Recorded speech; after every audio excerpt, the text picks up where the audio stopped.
Welcome back to my YouTube channel, everyone. My name is Joel Organiza for those who don't know me, and I recently moved to Mexico. I've been here for a month already, and this week I kind of wanted to make this video short and sweet and just discuss the 5 shocks that I have received here while I'm in Mexico. Of course, my parents are from Mexico, but I've been living in the United States for all my life, so it's been really awesome to learn, very different to adjust to certain things. So let's get right to it. The first shock that I have experienced here in Mexico is I've been asking a lot of people what are the requirements to drive here in Mexico. But the thing that shocked me is what they have to do to get their driver's license. In the United States, everyone needs to take a driver's test. They have to either take a written driver's test as well as just the driver's test in general. Here in Mexico, you don't need to do that.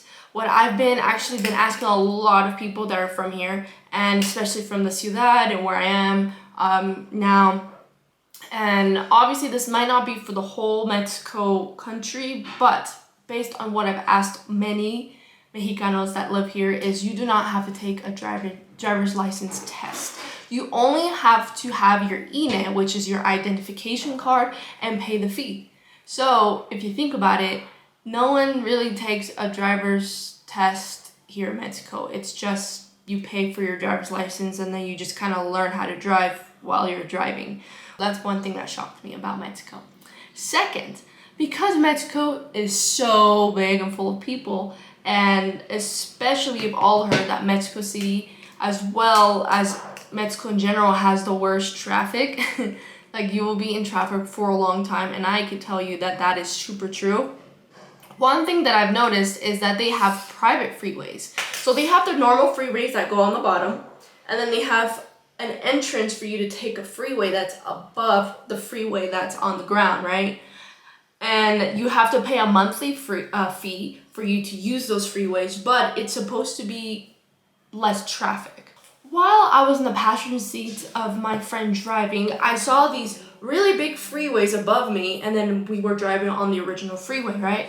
And that was so crazy and amazing to see, because I just kept thinking to myself, wow, like, I've never seen anything like that. So again, it's these freeways that you just have to pay a monthly fee for you to use them to get to move within the city with less traffic.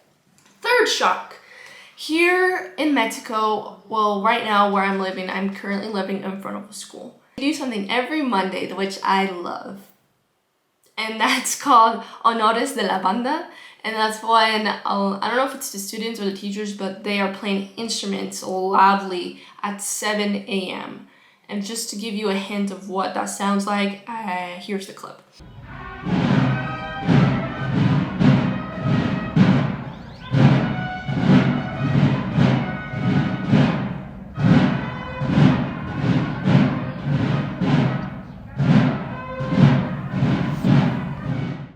Again, this happens every Monday. Sometimes occasionally they do it after school. So after school around 1 p.m. they do it again for like 2 hours. Number 4, fourth shock. One thing that really shocked me is they have a lot of American stores here. Not that that's what shocked me, but the fact that you have to always pay a parking fee.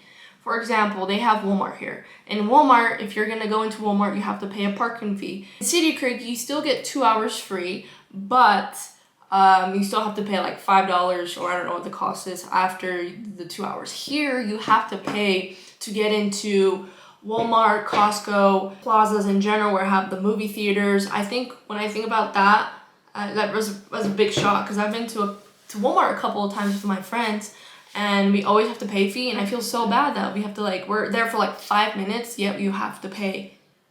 Number 5. So there's a lot of vendors that go within the streets to sell things, or, to offer you a service. And they use sounds to help you identify who they are, because a lot of the houses here have gates and not everyone is outside. So these services or vendors, they use sounds for you to acknowledge that who's outside. For example, when the trash is coming through the street, they're gonna use a bell for you to acknowledge that the trash man is gonna come to pick up your trash. The second one is the whistle. The whistle means that there's someone that can sharpen knives, scissors, to kind of sharpen any type of sharp thing. So my mom, as well, she always is very attentive to listen to who's outside when it comes to the sound. And of course, there's people that, are outside and they say tamales, tamales, or they say tortillas, and they're selling food. And those are my shocks for Mexico City. Again, I'm not living in a very tourist section. I'm living in a very local section. So many of the shocks, it's just the shocks that I felt living within the locals. Let me know what type of shocks you have witnessed while you were visiting Mexico, or you are living in Mexico and you're not from Mexico. So thanks again for watching my video, and I know it was short and sweet, but we will see you next week.